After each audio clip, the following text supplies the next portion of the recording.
অঝোর ধারায় বৃষ্টি পড়ছে তো পড়ছে, আর আমি সেই বৃষ্টির মধ্যে ভিজতে ভিজতে দিক বিদিক ছুটে বেড়াচ্ছি। থাকার একটা ছোট আশ্রয় খুঁজছি, আর খুঁজছি কাজ। আমার নাম বিনু, বাবা মায়ের একমাত্র সন্তান। বাবা মা দুজনেই গত হয়েছে 2 বছর আগে। শেষ আশ্রয় মামি, সেও আজ তাড়িয়ে দিলেন।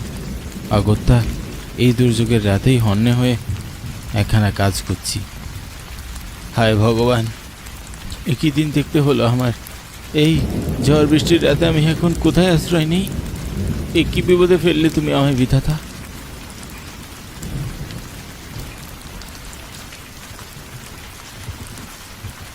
সহসা কিছু দূরে খানিক আলো দেখতে পেলাম। মনে একটু সাহস বাড়ল। তড়িঘড়ি করে ছুটে গেলাম সেদিকে, যদি কোনো আশা ভরসা পাই। এটা তো একটা চায়ের দোকান। যাক, ভালোই হয়েছে। এখানে গিয়ে কোনো কাজ পাই কিনা দেখি।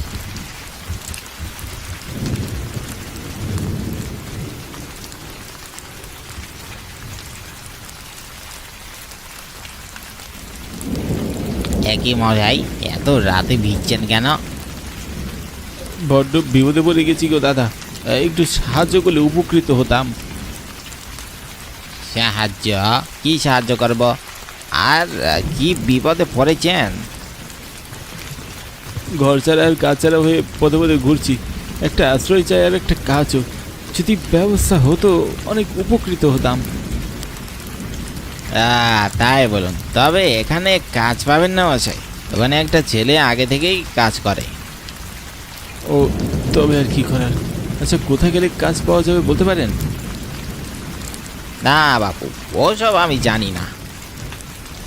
নিরুপায় হয়ে ভাবতে লাগলাম, এবারে কি করা যায়। ছোটবেলায় বাবার মুখে শুনেছিলাম এখানে নাকি এক বড় জমিদার বাড়ি আছে, যেখানে অনেক মানুষ কাজ করে। কে বলতে পারে আজও সেই জমিদার বাড়ি আছে হয়তো, আর আজও সেখানে অনেক মানুষ কাজ করে। যদি সেই জমিদার বাড়িটা একবার খুঁজে পাই, নির্ঘাত একটা কাজ জুটিয়ে ফেলতাম। তবে কোথায় পাই? চারপাশে বৃষ্টির রেশ খানিকটা কমে গেল। ভাবলাম এই ফাঁকে জমিদার বাড়ি খুঁজে সেখানে গিয়ে একটা বন্দোবস্ত করা যায় কিনা। বলছি, ও ভাই, এখানে একখানা জমিদার বাড়ি ছিল না? যে জমিদার বাড়ি? হ্যাঁ, আছে বটে। কেন? ভাবছি ওখানে একবার যাব। কথাটা শুনে মাত্রই দোকানদারের মুখটা কেমন যেন ফ্যাকাশে হয়ে গেল। খেয়াল করলাম সেখানে থাকা বাকিদের মুখও কেমন যেন কালো হয়ে গেল। বেশ ভয় পেলে মানুষের চেহারা যেমন হয় ঠিক ওরকম। আমার কথা শুনে দোকানদার বলল, এই সেখানে যাবেন কেন? পাগল টাগল হয়ে গেছেন নাকি? পাগল হবো কেন? জমিদার বাড়িতে কিভাবে যেতে হয় সেটা আমাকে বলে দিলেই তো হয়। আমি আমি আপনাকে রাস্তা বলবো? হ্যাঁ, কেন আপনি চেনেন না? চিনি বটে। আপনি সেখানে যাবেন না কিন্তু আবার। কেন? কেন যাব না? কিছু না। আচ্ছা, মুশকিল হলো তো। জমিদার বাড়ি যাওয়ার রাস্তাটা কোন দিকে সেটা বলুন না মশাই, বললে কি হয়? সোজা গিয়ে বাদিয়ে গেলে একটা পুকুর পড়বে। পুকুর পেরিয়ে কিছুক্ষণ হাঁটলেই জঙ্গলের ওপারে জমিদার বাড়ি। আমাকে আর কিচ্ছু জিজ্ঞাসা করবেন না বাপু, আমি আর বলতে পারবো না।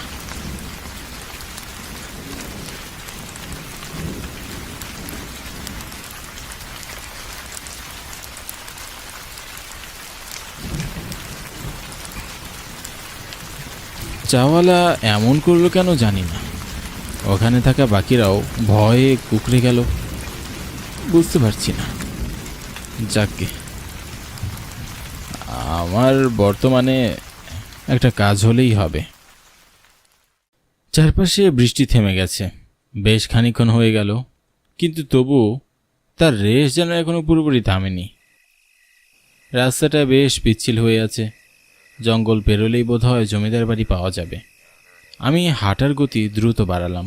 যে করেই হোক যত তাড়াতাড়ি সম্ভব আমাকে জমিদার বাড়িতে পৌঁছাতেই হবে।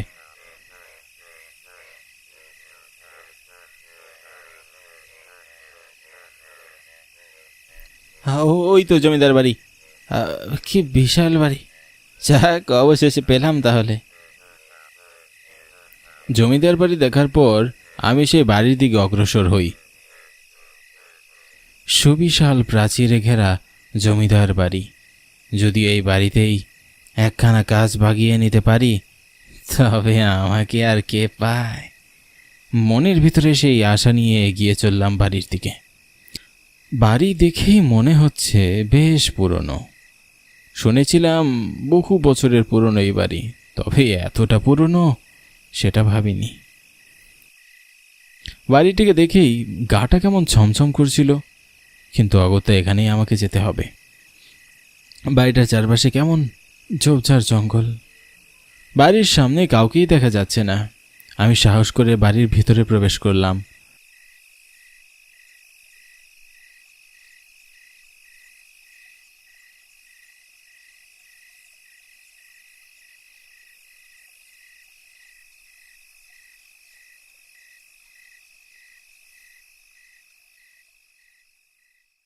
বাইরে থেকে বাড়িটা যতটা ভয়ানক দেখতে, ভেতর থেকে ততটাই সুন্দর।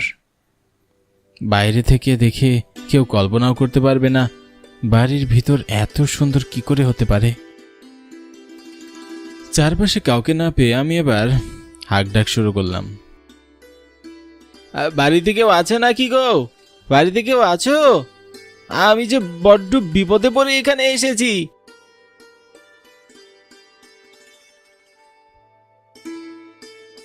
কে তুমি বাছা? এত রাতে এই বৃষ্টির ভেতরে তুমি এখানে কি করছো? হ্যাঁ, বৃষ্টি তো থেমে গেছে সে কখন। আমি এখানে খুব বিপদে পড়ে এসেছি মা। বিপদ? কি বিপদ? হ্যাঁ, আমি পাশের গায়ের মানুষ। বাবা মা মারা যাওয়ার পরে আমি মামা মামির কাছে থাকতাম, কিন্তু মামি আমাকে তাড়িয়ে দিল। আশ্রয় নেই, কাজও নেই, পথে পথে ঘুরে বেড়াচ্ছি মা। জমিদার বাড়িতে নাকি অনেক কাজ আছে, দয়া করে যদি আমাকে একটা কাজ পাইয়ে দিতেন, খেয়ে পরে বেঁচে থাকতে পারতাম। তা আপনি কে মা? আমার বাড়িতে এসে বলছো আবার আমি কে? আমি এ বাড়ির জমিদারের বউ, জমিদার গিন্নি।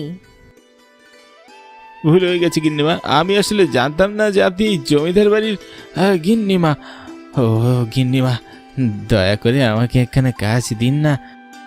আমি কথা দিচ্ছি দাস হয়ে থাকবো, যখন যা বলবেন তাই করব। হ্যাঁ, এখনো কাজ না হলে আমাকে যে না খেয়ে মরে যেতে হবে মা। আচ্ছা বেশ, রাখলাম তোমাকে কাজে। ঘরদোর পরিষ্কার করবে আর সব কিছুর দেখাশোনা করবে। জমিদার মশাই মারা যাওয়ার পর এখানে সবাই কাজ ছেড়ে আস্তে আস্তে চলে গেছে। আমি একাই এখন এই গোটা বাড়ি আঁকড়ে বসে আছি।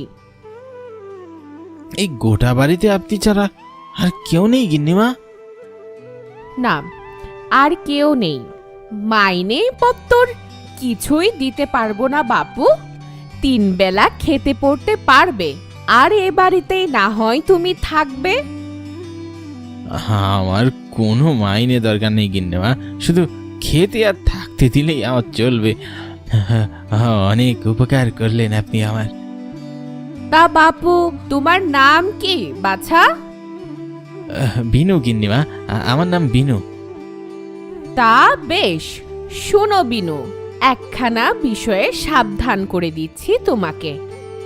রাত হলে কখনো নিজের ঘর থেকে বেরোবে না, আর এ বাড়ির বাহিরে কখনো যাবে না।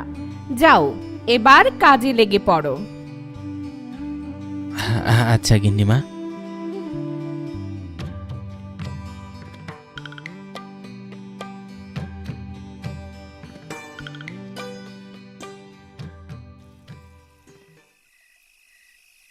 এত সহজেই কাজ পেয়ে যাব ভাবিনি। মনে মনে ভগবানকে ধন্যবাদ দিলাম। এরপর আমার চোখে ঘুম জড়িয়ে আসতে লাগলো, কিন্তু হঠাৎ ঘটল এক আজব ঘটনা। ঘুমে চোখ লেগে এলো আমার। এমন অবস্থায় টের পেলাম কেউ একজন কাঁদছে। কোনো মেয়ে মানুষের গলা। প্রথমে ভেবেছিলাম স্বপ্ন দেখছি, পর মুহূর্তে আভাস পেলাম যে সত্যি সত্যি কেউ কাঁদছে। আমি উঠে বসলাম। এই মধ্যরাতে কে কাঁদছে? গিন্নিমা তো বলেছিল এ বাড়িতে তিনি ছাড়া আর কেউ থাকেন না, তবে এটা কার গলা? সংশয় আমার মনের ভিতর কুডাক ডাকতে শুরু করলো। জানি না কেন খুব ভয় অনুভব হতে লাগলো। একবার ভাবলাম বাইরে গিয়ে পরখ করে দেখা যাক, কিন্তু পরক্ষণেই মনে হলো গিন্নিমা বারণ করে দিয়েছেন রাতের বেলা যেন বাড়ির বাইরে না যাই। কিন্তু রাতের বেলায় ঘর থেকে বের হতে নিষেধ করলেন কেন গিন্নিমা? সেটাই তো বুঝতে পারছি না। আর এত রাতে কারি বা গলার আওয়াজ পাচ্ছি। সব মিলিয়ে আমার মনের মধ্যে এক প্রশ্নকুণ্ডল তৈরি হয়ে গেল। বিবেচনা করে আমি সিদ্ধান্ত নিলাম দরজা খুলে আমি বাহিরে যাব। হতেই পারে কারো বিপদ হয়েছে, যেই ভাবা সেই কাজ।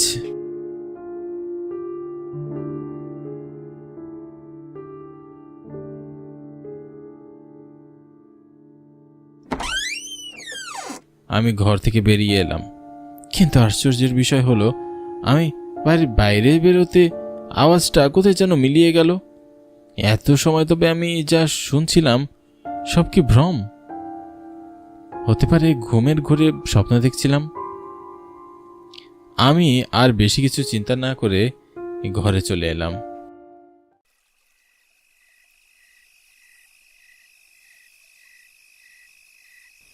ঘরে এসে খাটে গায়ে দিয়ে শুয়ে পড়লাম, আর শুয়ে পড়ার সাথে সাথে আমার চোখে ঘুম চলে এলো।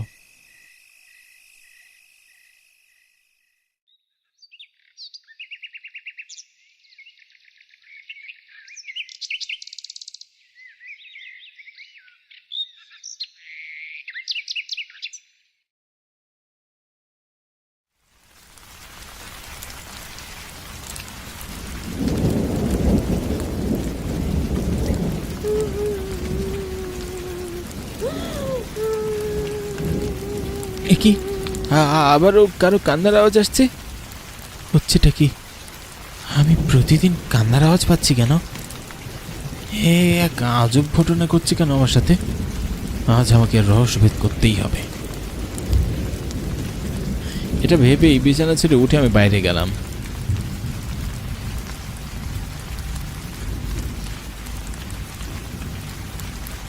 গত দিনের মতন বাইরে আসার সাথে সাথেই কান্না বন্ধ হয়ে গেল।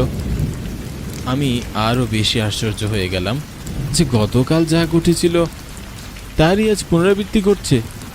বাইরে কি তবে কোনো রহস্য লুকিয়ে আছে যা আমি দেখতে পাচ্ছি না? যদি এই বাড়িতে কেউ নাই থাকে তাহলে কাঁদবে কে? তাও আবার এই সময়, এই রকম ভাবে? প্রশ্নের বেড়া জালে আমি আটকে গেলাম। আমি চারপাশে খুঁজতে আরম্ভ করলাম। খুব সম্ভবত কেউ আছে আশেপাশে।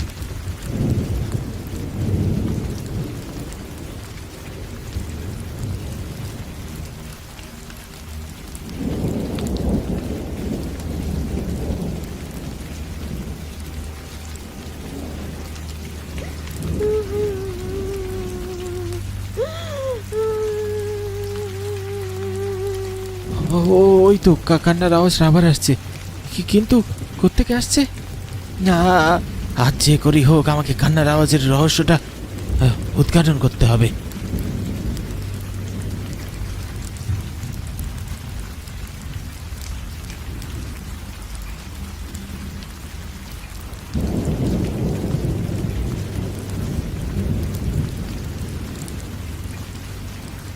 খুঁজতে খুঁজতে হঠাৎ মনে হলো আমার পিছনে কেউ একজন আছে। পিছনে ঘুরেই দেখলাম একজন হেঁটে যাচ্ছে। গিন্নিমা বলেছিলেন বাড়িতে কেউ থাকে না, তাহলে এই মহিলাকে এত রাতে এখানেই বা কি করছে? চারপাশে বৃষ্টি পড়ছে। এই মাঝরাত্রিরে এই মহিলা এই বাড়িতে কোত্থেকে এলো? এই চিন্তাই মনের মধ্যে দানা বেঁধে আছে। গিন্নিমাকে ডাক দেওয়া উচিত মনে করলেও এত রাতে বৃদ্ধ মানুষটাকে ডেকে কষ্ট দেওয়া ঠিক মনে হচ্ছে না, তাই আমি নিজেই মেয়েটার পিছনে যেতে লাগলাম। শুনছেন? ও বোন, কে আপনি? এই কি এত রাতে এখানে কি করছেন? কোথা থেকে এসেছেন আপনি? কি শুনতে পাচ্ছেন না নাকি? হ্যাঁ, এই যে শুনছেন। কি আজব, উত্তর দিচ্ছে না কেন? এখানে কি করে এলেন?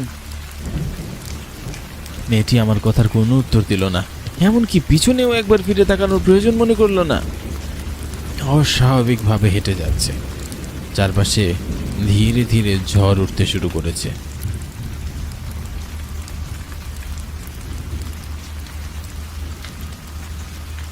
অন্ধকারের ভিতর দিয়ে মেয়েটা সামনের দিকে হেঁটে যাচ্ছে, আর আমি ওর পিছনে হেঁটে যাচ্ছি। আমার মনের ভিতর কেমন একটা ভয়ের আশঙ্কা জন্ম নিল। আমি মেয়েটার পিছনে পিছনে ঘরের ভিতরে ঢুকে গেলাম।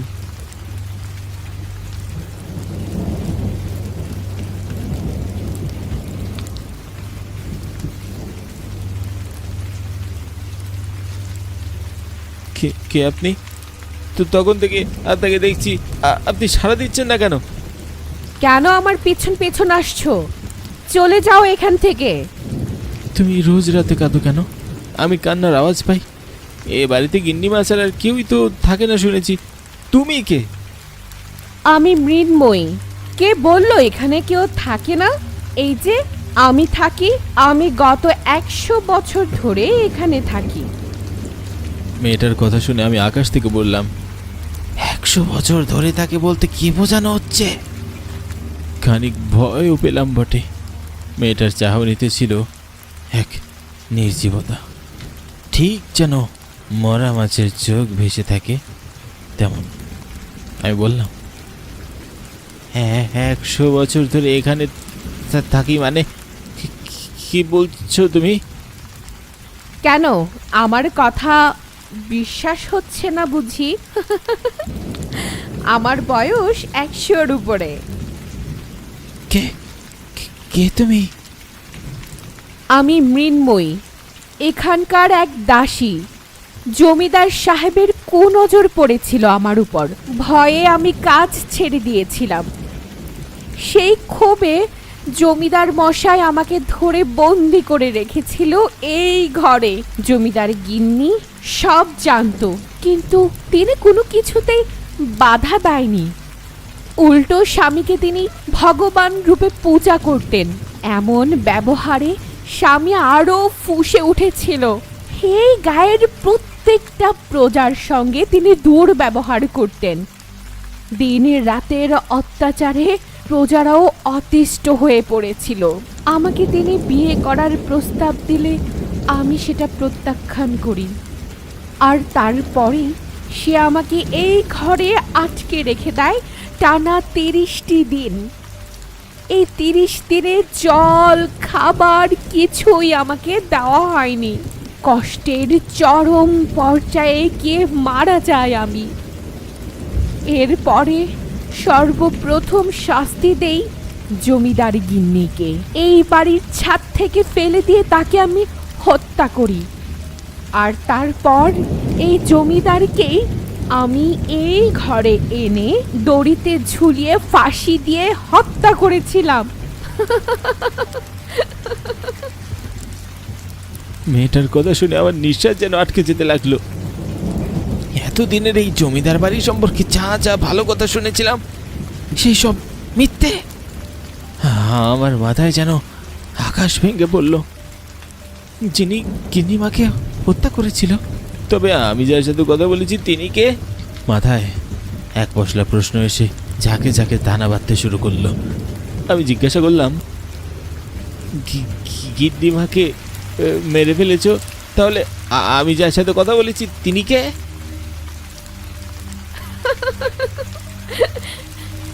সে যে আমারই রূপ।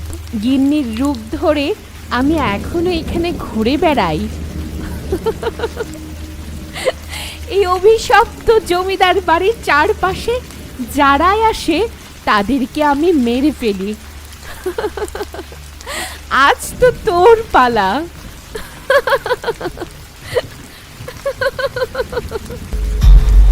আমি দেখলাম আমার চোখের সামনে এই গিন্নিমার রূপ ধারণ করলো সেই কম বয়সী নারী মূর্তি। কি বিভৎস রূপ তার, দেখলে গায়ের লোম কাটা দিয়ে ওঠে। এমন বিভৎস রূপ দেখে আমি আর দাঁড়িয়ে থাকতে পারলাম না, দৌড়ে বেরিয়ে গেলাম ঘর থেকে। দৌড়াতে দৌড়াতে কখন জমিদার বাড়ির বাইরে বেরিয়ে এসেছি খেয়ালই করলাম না। আমার কপাল দিয়ে ঘাম পড়ছে, মেরুদণ্ড দিয়ে ভয়ের শীতল স্রোত বয়ে যাচ্ছে। নিজের চোখকে বিশ্বাস করতে পারছি না, সত্য নাকি স্বপ্ন। হঠাৎ বাইরে কিসে যেন হোঁচট খেয়ে মুখ থুবড়ে আমি পড়ে গেলাম।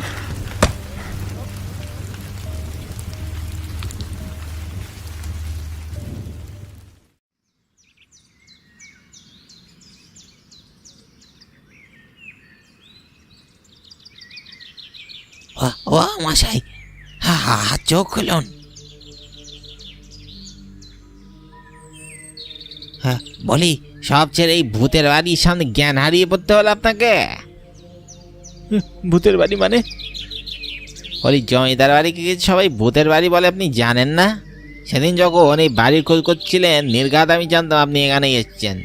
বলি, মরার শখ হয়েছে নাকি আপনার? হ্যাঁ, আর যদি হয়ে থাকে অন্যভাবে মরুন না, ভূতের হাতে প্রাণ দিতে হবে কেন শুনি? তা এই ভাঙ্গা বাড়ির সামনেই বা পড়ে আছেন কেন আপনি? আমি তাকিয়ে দেখলাম সেই বিশাল জমিদার বাড়ি এক ভাঙ্গা স্তূপে পরিণত হয়ে রয়েছে। তবে আমি যে দুদিনে বাড়িতে ছিলাম সেটা কি ছিল, এর উত্তর হয়তো সারা জীবনেও আমার মিলবে না। তবে যা অভিজ্ঞতা হয়েছে তা আমি সারা জীবনেও আর ভুলতে পারবো না।